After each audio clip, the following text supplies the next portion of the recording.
Hello, everyone, and welcome to another episode of the Perfect RIA podcast. I am your host, Matthew Jarvis, and in today's episode of What Works Wednesday, we have comedian, and actually, I don't know if I can go so far as saying that you're my comedic coach, but you coached me on comedy, Cory Michaelis here. So, hey, Cory, how are you today, man? I'm doing great. I forgot the title was What Works Wednesday. That's you might have the wrong guy here, but we'll see what we can come up with if I do anything that works.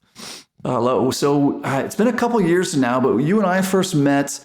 You regularly perform at the Tacoma Comedy Club in the Seattle, Washington area where I lived at the time. And I had seen online, or I'd seen at the comedy club that you were teaching a comedy class.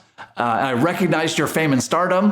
Or I saw the class and it was on a night that worked for me. I think the second. Yeah. But Cory, something comes. I do a lot of public speaking, not nearly as much as you. And people always come up to me afterwards and say, "Oh, Matt, you were pretty funny." Now, it's a low bar, right? Sure. I mean, financial service, very low bar. But I think there's this idea that people are either naturally funny or they're not. And something I learned in your class is like, you're not just getting up on stage and like, "Oh, let me tell you this funny story." I mean, you're working on everything about it.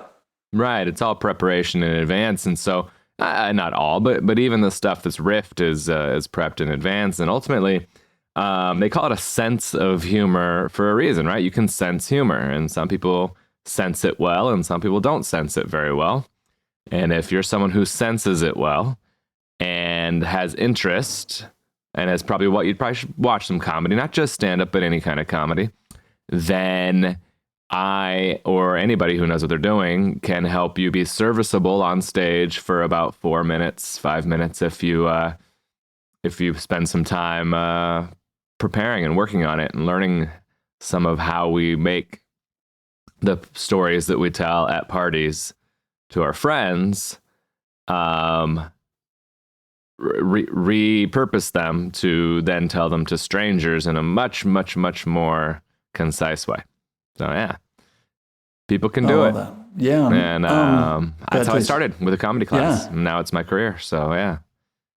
Well, and I think for our listeners, right, predominantly financial advisors, even if you're thinking to yourself as an advisor, hey, I have no interest in doing stand-up comedy because I like to get paid, or whatever the reason, this is such an important skill to have. And there was a lot of takeaways I got from the class, both to work on my set, but just how intentional are we when we get to the stage? And you shared examples of like that most comics talk about Karen instead of Susan because the K is funnier. Mm-hmm, and there's so many nuanced things that go into presentation. But I'm curious, something that might come to mind, even if you're giving a boring financial presentation, like what are some things that come to mind as people are preparing for that or they're presenting? Well, I think that ultimately when you are talking to any group of people, so I used to teach high school, right? And so some of the best teachers had some personal references in addition to what they discussed relative to their subject. And so I taught history, and so I would relate to my life and things like that, and be funny maybe, but maybe not be funny, maybe just be personable, and you spoke of a low bar, just making a reference to people that they get sometimes will make them laugh because it surprises them, because ultimately a joke is surprise. So, and then when we had like assemblies, right? The best speaker that came in and did an assembly was someone who had great stories or interesting stories and made us laugh. And just for the purpose of memory alone, that's good because you're doing it in a way that's engaging and entertaining. And so relative to your listeners, I think that like if they're able to, talk about their lives a little bit in a way that's relatable to the folks, and if they can do that with maybe some self-deprecation or some misdirection or a wink, that's great. In teaching, we talked about this was what was tough for me because sarcasm wasn't a great teaching technique for youth, especially because sometimes it's hard, not all people can read it, and so it comes across as serious, and so you sort of that might be the one that, a salesperson, a person in certain kinds of speaking roles may want to avoid. But otherwise, personability, some misdirection, and then, maybe knowing what people find funny is valuable in all types of speaking to people, I think, even if it's just interpersonal. Oh, I think that makes sense. And then, like you said, to be prepared for that.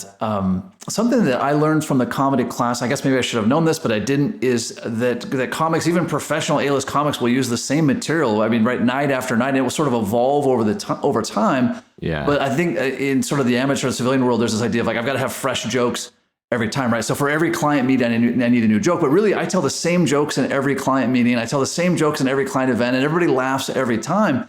Like I have this one quote when we sit down with a client, it's not very funny, but it helps the case. Yeah. I say, hey, you noticed on the way in that there's not a deadbolt on my office door. And they look, right? They turn and look, and then they're really confused. And I say, well, hey, because this is not a timeshare presentation, right? As soon as I start offering you a free trip to Hawaii, it's a good time to just get up and leave, right? Not a very funny joke, right? It's not going to get roaring laughter, but it totally takes down the tension in the room. And we all smile, and I have a big smile, and we giggle just a little bit, but I use that in every single prospect meeting again and again and again, because it helps take some of that pressure out of the room. Absolutely, you should do that. And that is a good joke, give it for your purposes, right? Because it is getting across a piece of information too, right? So like, you need to get information to people, and that's what people in your work do. And if you're just cutting a rug about your life with no connection at all to what you're trying to engage them with, that's not super valuable. But yeah, you mentioned two things there. So one is like, yeah, please. Building tension and releasing tension is what a joke is. So when you're writing jokes, you build tension, and then that release makes people laugh and makes people more comfortable. And it's usually happy, even if the thing is dark or dirty or whatever. They're happy that they heard it. And what we're playing on in the brain is that humans have the ability to tell the future, sort of, right? Like we're constantly predicting the future. What's going to happen next? What's going to happen next? What's going to happen next? They did not expect you to say there's not a deadbolt on the door. So they're kind of going, well, what's that about? And then you release the tension by going, that's because this is not a timeshare presentation. Chuckle. You can leave at any time. Laugh. Perfect. Now they're relaxed. You've also conveyed information that's important. An example from our life is if you're backing down a dark alley, right? And that's a high tension situation, and you bump into somebody, even more high tension, and then you turn around and it's your friend. That tension has been released. You're relaxed. You're very happy it's your friend. And oftentimes in those scenarios, we laugh. That's not a joke, but that is build tension, release tension, laugh. That's a good point. Because Yeah. we are relaxed. We are happy that something happened. And so if you can create those scenarios without, scaring them by building tension, but build a little bit of tension, release it, that's great. When you're with folks who maybe are expecting it to be dry, it to be boring, it to be business, quote unquote, business oriented, whatever that means. They might be like really happy to know that, oh, you're a person too. Yeah. And it makes it a lot more memorable, right? If no one's going to remember the financial information I talked about in a presentation, they're just not. They're going to like, oh, the standard deviation of this. No one's going to remember that because I didn't understand it to begin with. But if they leave thinking, I really liked that guy. Now they may not know that the only reason they liked me is because I have these jokes that I practiced and I interjected. I mean, one that I use in every client event is I say, hey, just a quick announcement. In the back of the room to the left, out those doors, and down the hall is the bathroom. That's also the back door to the facility. And so if you think this presentation is really boring and you're falling asleep and you need to leave, just act like you need to go to the bathroom, walk past the bathroom, out the door to your car, and it won't hurt my feelings. I'd really appreciate that. Again, it's another dumb joke, but it's a way to communicate like, hey, there's where the bathroom's at. And like, let's have some fun with this as well. It doesn't just need to be as serious. Ladies are on the left, boys are on the right. Yeah, that was the other one. Again, you're conveying information you want to convey to them in a way that's funny. And in stand-up, what we do is every piece of information, every detail you write is an opportunity for a misdirection or a joke. So if you're good at stand-up, you try and are sometimes successful in making sure the detail you tell results in a joke. And if you can't, you either need to tell that detail in the shortest amount of time possible, or get rid of the detail. A lot of new comedians will do things where they go like, oh yeah, when I was, this is relatable to public speaking because it's what a lot of public speakers do.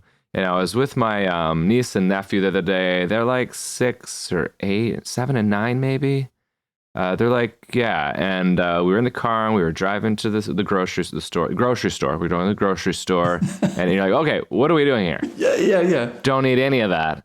Or in stand-up, what I would say is, can you write? I was with my niece and nephew because their mom hates them. Okay, not a great joke, right? But No, but misdirection. Yeah, it's a misdirection, right? Easy, little, quick laugh. That's how we should do comedy: is detail, transition, phrase or word, misdirection, as much as we can every time we're telling anything. So, because it doesn't have to be the big punch at the end that's the laugh or the only laugh. It can be throughout. And so for you, like, why not tell the boring bathroom information with a joke that also happens to be self-deprecating, that also happens to convey to them that you don't take yourself too seriously and you understand. And then they go, okay, all right, this guy doesn't think he's above all this, or he's too good for me, or he's whatever. He gets like, I'm nothing special. I'm just a guy that knows some things. And if you're watching this and you go, I already know all these things, then hit the road. Yeah, I mean, that's right. Yeah. So yeah, that's it's very effective. And there's probably value somewhere down the line in me teaching teachers how to do some of these things, but I've never really figured out how to make it happen. But that's essentially what you do, right? Is you teach.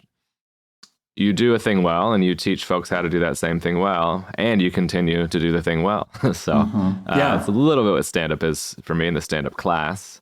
But that's all great. And I think people should use the same ones over and over and over again. Yes, There's no, especially for, I mean, in stand-up, there's a little bit of criticism now, right? Because, a couple comedians started doing things where they're like, every year they're doing a new hour. And that started becoming the standard. And it's like, oh no, what did you guys do that for?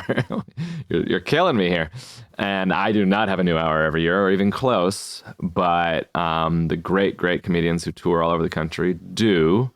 And also what's changed about that is social media, right? We're putting every clip of every joke we've ever done on every platform. So it's expected when people come see you, there's at least some new, And for a lot of people, it's clubs want 70, 80% or more new than the last time they had you, or else they're like, well, we'll book somebody else. That's wild. But for a teacher, a financial advisor, a person who teaches financial advisors, fill in the blank, there is no expectation that you're going to be producing new jokes. Now, no, and your jokes don't even have to kill, right? They just need to be mildly funny. Just like my bathroom joke. That is not a hilarious joke. Like, that's not a joke you would ever tell in a set. For a financial advisor known for saying boring stuff, it's actually kind of funny. And so it really works. I mean, it's actually not bad for even a host of a comedy show to kind of do that, because we try to do that. Or like, hey, the bathrooms are back there, not back there. That's the kitchen. That would be a huge problem, or whatever silly thing we say. But that's perfect kind of stuff to include. A couple of things I want to highlight for our listeners. I've been ever since I took that comedy class with you, and this has been years ago now.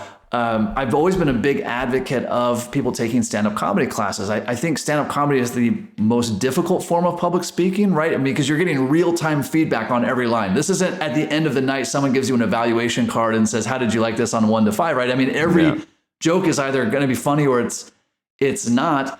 So I think by taking that class and seeing just how intentional comics are and how much work goes into their sets, it's not just like, let's get up. But I use that same thing now when I'm giving any presentation. All right, what am I talking about? What can I eliminate? Like you mentioned the niece and nephew. Like, how can I make this funny? How can I take the pressure off this? All of that is really just critical in that class.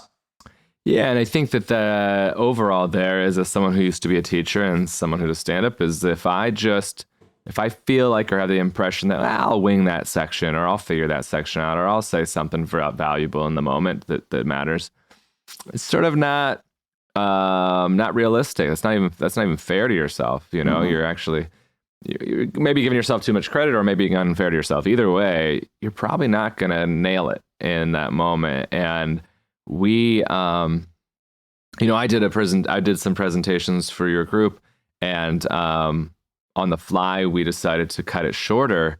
And I still to this day kick myself because I'm like, I didn't say that thing. Why did I choose that thing? But it was just a choice we made, and it worked out, and everything was fine. But, in hindsight, I don't want to go into any presentation of any kind or speaking engagement where I haven't prepared extremely well. And, I wish I'd practiced it multiple times. That'd be the best case scenario. And that's why in teaching, sometimes your 10th year, you really got things locked in. You're really killing it.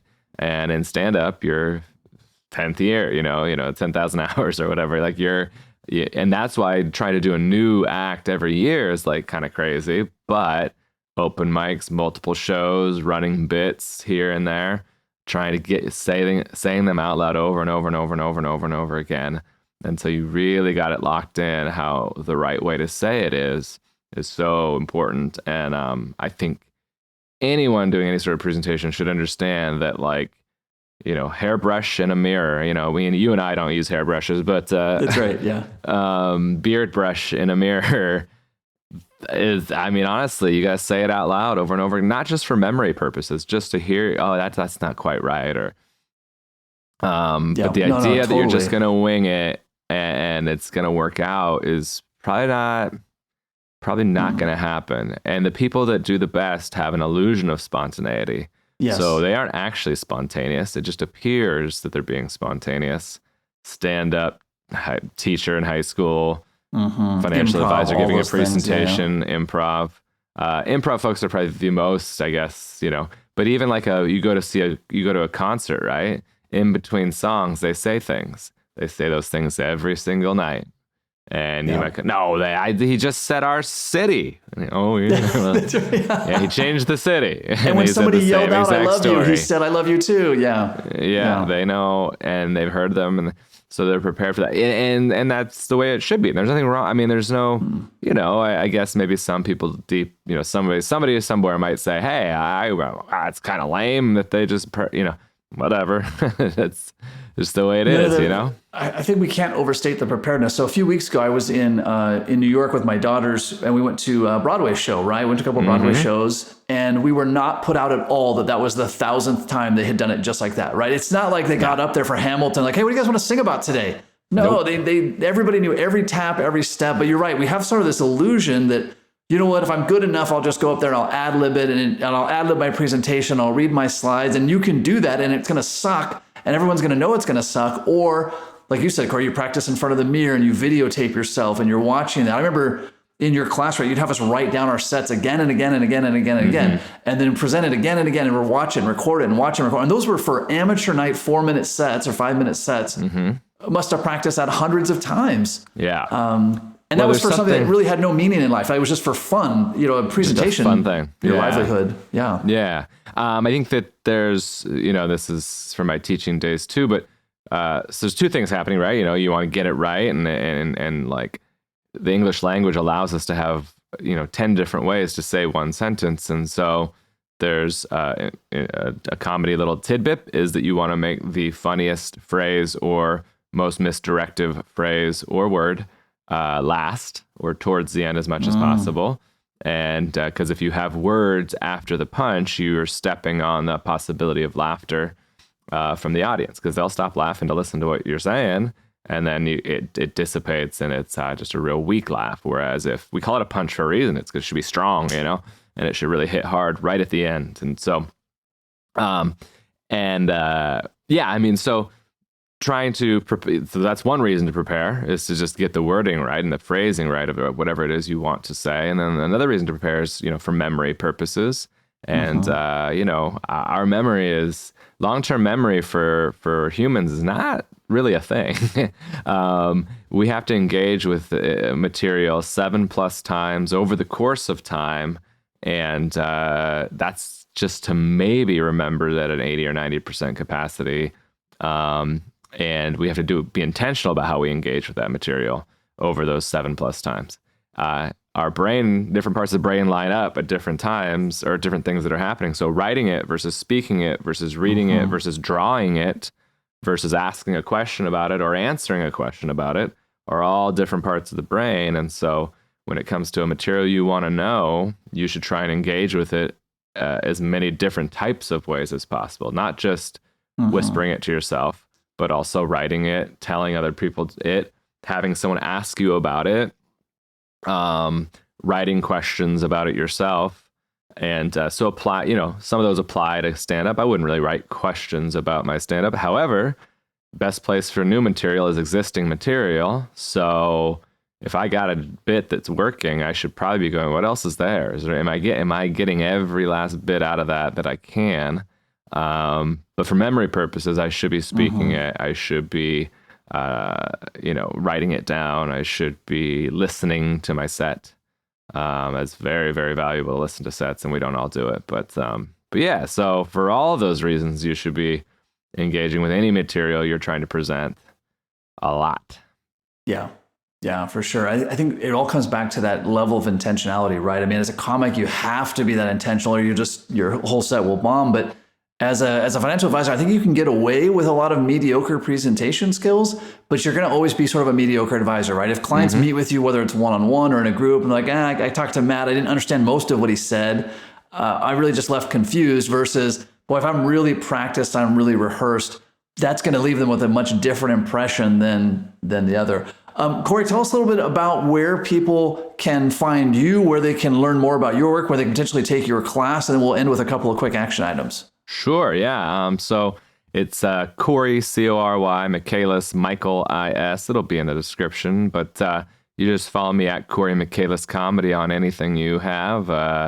Instagram, Facebook, Twitter, Adult Friend Finder, LinkedIn. That's all the dating app, right? LinkedIn is where I do dating apps. Yeah. And then CoryMichaelis.com for live shows. I perform all over the country and world, a little bit of the world. And I do a virtual comedy class now, so anybody anywhere can take it.